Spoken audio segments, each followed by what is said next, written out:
हम पुकार पुकार के बोल रहे हैं सर, आदमी लोग सुन रहे नहीं है। ये तो जादू वाला तेल नहीं है, ये 108 जड़ी बूटी का तेल रहता है। 잠깐 셋까지가 폭발했다고 합니다. 다시 한번 전해드리겠습니다. 오늘 오전 9시 10분쯤 전남 무안 साउथ कोरिया के मुआन शहर में हुए प्लेन क्रैश में कुल 181 यात्रियों में से केवल 2 लोगों की ही जान बच सकी। हादसे के बाद बोइंग विमान कंपनी पर फिर से सवाल उठने लगे हैं। साल 2024 पहले से ही बोइंग विमान कंपनी के लिए काफी खराब रहा है।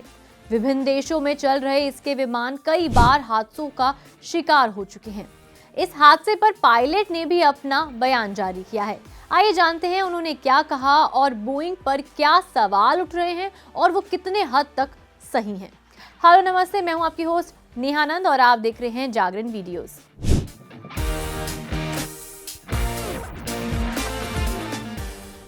साउथ कोरिया में रविवार सुबह हुए विमान हादसे में 179 लोगों की जान चली गई। मुआन शहर में हुए इस हादसे में कुल 181 यात्रियों में से केवल 2 लोगों की ही जान बच सकी है। हादसे के बाद बोइंग विमान कंपनी पर फिर से सवाल उठने लगे हैं। क्या बोइंग के लिए साल 2024 खराब रहा? अगर हाँ, तो क्यों? चलिए जानते हैं। साल 2024 पहले ही बोइंग विमान कंपनी के लिए काफी खराब रहा है। विभिन्न देशों में चल रहे इसके विमान कई बार हादसे का शिकार हो गए हैं। इसके चलते कंपनी के शेयर की कीमत भी लगातार लुढ़कती हुई दिख रही है। अब जब रविवार को कंपनी का एक और जेट विमान दक्षिण कोरिया में दुर्घटनाग्रस्त हो गया, तो बोइंग के लिए एक गलत घटना के साथ दुर्भाग्यपूर्ण वर्ष का अंत हुआ। चलिए अब जरा डेल्टा एयरलाइंस के पूर्व पायलट ने क्या कहा, उस पर नजर डालते हैं। दुर्घटना के कारणों की जांच अभी भी चल रही है और विमानन विशेषज्ञ रविवार की घटना को कंपनी की पिछली सुरक्षा समस्याओं से अलग देख रहे हैं। डेल्टा एयरलाइंस के सलाहकार और पूर्व मुख्य पायलट एलन प्राइस ने कहा कि रविवार की घटना को 2018 और 2019 में हुई बोइंग 737 मैक्स जेटलाइनर की दुर्घटनाओं से जोड़कर नहीं देखना चाहिए। बता दें कि इस साल जनवरी में उड़ान के दौरान 737 मैक्स के दरवाजे का प्लग उखड़ गया था, जिससे विमान के बारे में और सवाल उठे। प्राइस ने कहा कि कोरिया में दुर्घटनाग्रस्त हुआ बोइंग 737-800 एक बहुत ही बेहतरीन प्लेन है।